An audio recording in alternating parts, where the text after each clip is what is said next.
taas doon, taas dito. Ito ang nangyayari ngayon sa presyo ng ating gasolina dahil resulta sa gera ng Iran at ng Amerika at Israel.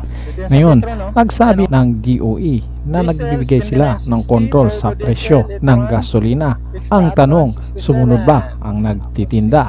Ngayon, iikutin natin ang isang bahagi ng Pampanga at dito dadaanan natin ang mga gasolina na nagtitinda. Titingnan natin kung magkano ba ang kanilang presyuhan sa kanilang ibinebentang kinakailangan nating gasolina. Dahil napag-alaman natin na paiba-iba ang presyo ng kanilang itinitindang mga gasolina. Gamit ang ating legendary bisikleta na hindi gumagamit ng gasolina, sisimulan na natin ang pagmarites sa itinataas sa presyo ng langis. Pasok na tayo dito sa may MacArthur Highway. Ito na. Una nating nadaanan itong gasolinahan na Cleantech. Iaba, mapa-Cleantech ka na lang talaga sa taas ng presyo ng itinaas na sa presyo ng gasolina. 69.95, 79.95, 70.75. So ito yung una natin nadaanan dito. Cleantech 69.95. Sa unahan, mayroon pang isa. Tingnan natin kung ano ng mga presyo nila doon. Grabe, nasa 70 na. Ito sa may MacArthur Highway. At dito sa, sa kaliwa natin, makita natin yung GT.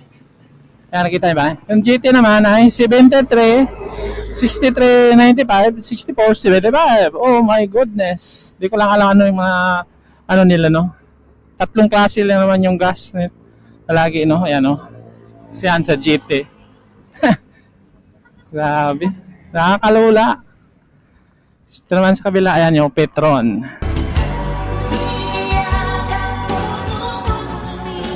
Tingnan natin kung ano ng Petron, no? At dito sa nakita natin dito sa Petron ay mayroong mayroon silang ano yan? Hala, mayroon silang 90.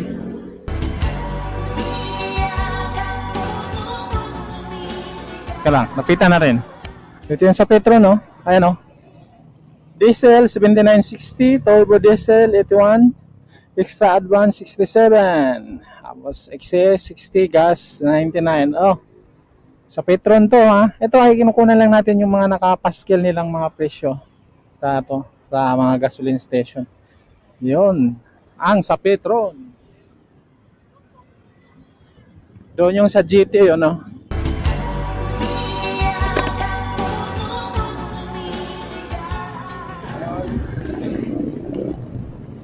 Tayo sa unahan, mayroon pa dito.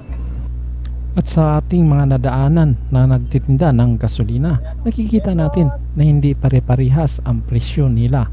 May kaunting diferensya bawat isa. Kaya kung ikaw ay nagpakarga ng gasolina, kailangan mong pipiliin yung kahit konti ay maka-discount ka. Jack 2022. Ito bago pa ito, no? Hindi pa bukas. Yan. Kaya wala pa. Mayroon silang diesel, boron, regular. Pero wala pang presyo. Ayan, no? Ito sa may kahabaan pa ito ng MacArthur Highway. Yan, no? Ito sa direksyon na ito papunta ng Jose Abad Santos Avenue. Yun. Yan. So dito sa kanan, sa kaliwa natin, mayroon na naman isa, no? Inok. Ano pang Inok? Yan, no? Tingnan natin. Yan, no?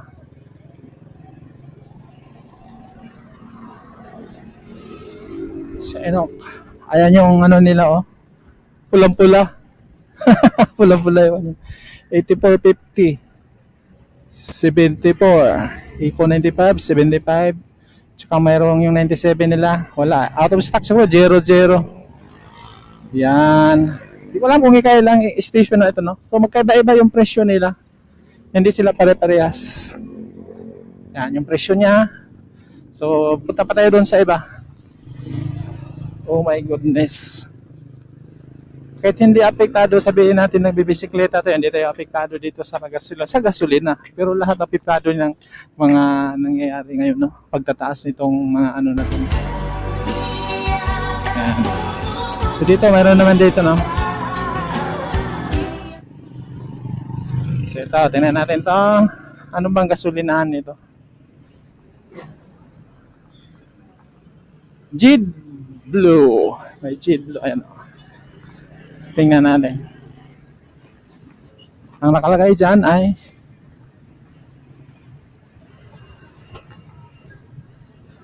$60.61. Kulang alam.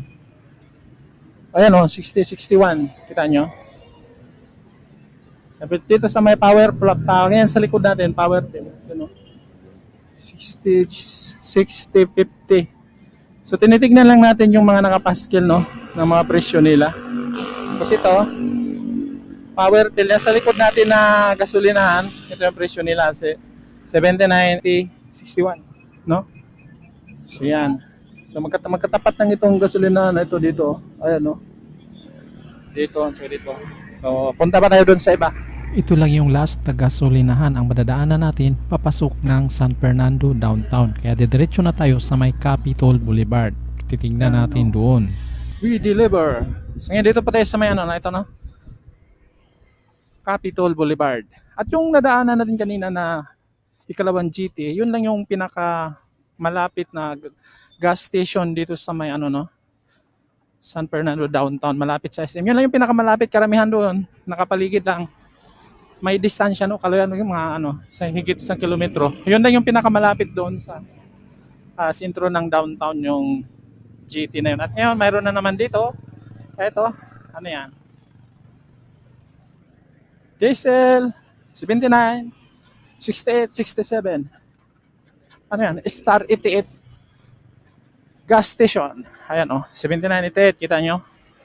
At katabi din niya, itong Petron. Datingan natin dito sa Petron, hindi natin inaasahan na ang ating kamera ay naubusan na ng gasolina. Naglubat na pala, kaya corrupted ang recording niya. Kaya ngayon, dito na lang muna natin tatapusin itong ating pagmamarites sa presyuhan ng gasolina sa sobrang taas. Nakakalula na talaga. Buti na lang ang ating bisikleta ay hindi kumakain ng gasolina.